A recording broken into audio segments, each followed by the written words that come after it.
All right, so this is the video that I promised on how to use the Yahoo Fantasy Hockey site. So as you can see at the top here, the website is hockey.fantasysports.yahoo.com. So you can bookmark that, and you can use that to go check up on your team. Otherwise, there is also a app available, and I'll show you that soon. So basically, this is the splash screen that you get when you go to the website, and you'll see that I'm part of several leagues, and the league that we are a part of is the Wolfpack and Unicorn Guild. I'm not going to show you how to manage your team there simply because we don't have any players yet.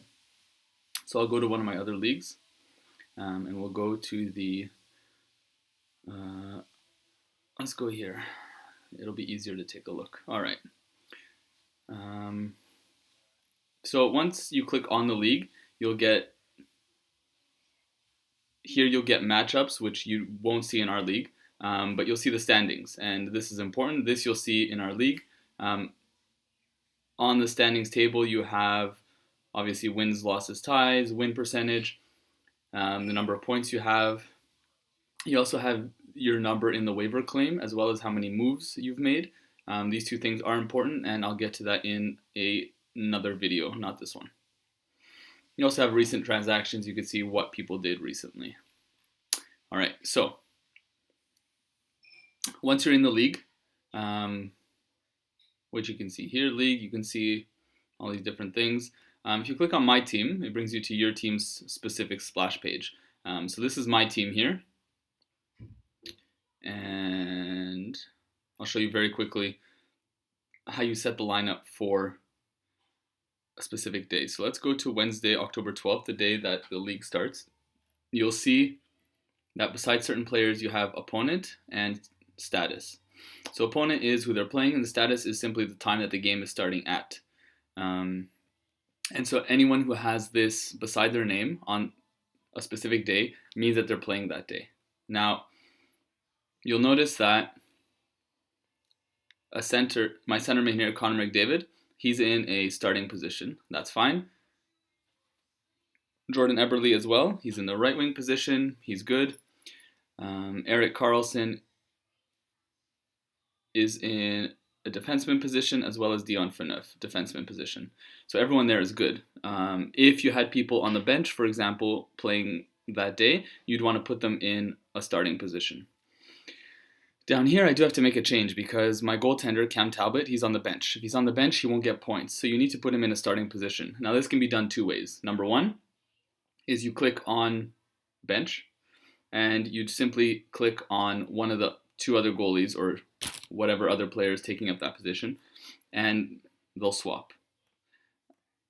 Also, what you can do, and this is probably the easiest thing that people can do, is at the top of the screen, you'll see a button here that says Start Active Players. Upon clicking that, it'll automatically put anyone who is in a bench position and playing that day into the starting lineup. So let's just double check. And there we have Cam Talbot starting. And so we can do that for, as many days as you want. So if you know that you're not going to be checking in the next couple of days, it's easy to just go change the calendar date here and just make sure to click Start Active Players, and the system automatically puts everyone who is playing in position. Now, you might get a situation where someone, let me just actually try and find a situation where there's not enough room for someone, just to show you what it looks like. Often Saturdays and Wednesdays are those kinds of days. Let me just click Start Active. We're good here. But sometimes you'll see that some of the members of your team on the bench are playing that day, but there won't be room for them in your lineup. So at that point, you'd have to make an executive decision as team manager and choose which player you'll want playing for you and getting points, because anyone who's left on the bench and playing will not accumulate points for your team. Okay? So that's the first thing, just making sure to set your lineup. Very simple, start active players, and then you can just go through the calendar to make sure that you click that.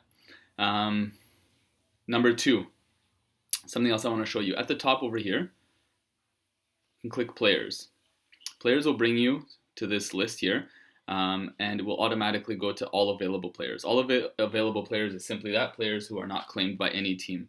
And so you can sift through them, you can classify them by whatever stat you want. So for example, if I'm looking to replace a defenseman who's injured or who's not doing very well, and I'm looking for someone who blocks a lot, I would click on blocks, and then it sorts it by whoever has the most amount of blocks and who is available. And so if at a certain point I want to make an acquisition on someone who's a free agent, and that's what FA stands for over here, free agent, I would simply click on the green plus sign, and that's the person that I potentially want to add. When adding a player, you have to drop someone. So then I'd have to go through my team and choose someone that I would want to drop. Let's just say this. Won't let me do that. Let me say this. Okay, and then it'll bring you up to a confirmation splash page where I can click add Francois Beauchemin and drop Nikolai Ehlers. And it does a little comparison of their stats that you can see here. So I'm not going to do that because I don't need to. And that's basically it, the easiest way to add players and to make sure that your team is starting. You'll notice that some players here will have injuries, so day to day, you'll have IR, you might have out, and those players you can put in the IR plus spot that you see here. So someone who's injured, you can click on their little button, and if they're injured, you'd be able to put them in an IR plus spot. What that does is that puts them outside of your lineup, which allows you to pick up another player. So if someone does get injured, you can click on them, put them in IR plus, and then go to the player page over here and go pick someone up until they're back. Once they come back, if you want them back on your team, then you have to drop someone off your roster to be able to put them back into a position where they can get points. So that's the basics for now. And I might do another video at a certain point to talk about the concept of waivers, although maybe it's not worth it. Anyways, so that's it for now. Let me know if you guys have any more questions and sign up as soon as possible, please. Thank you. Bye.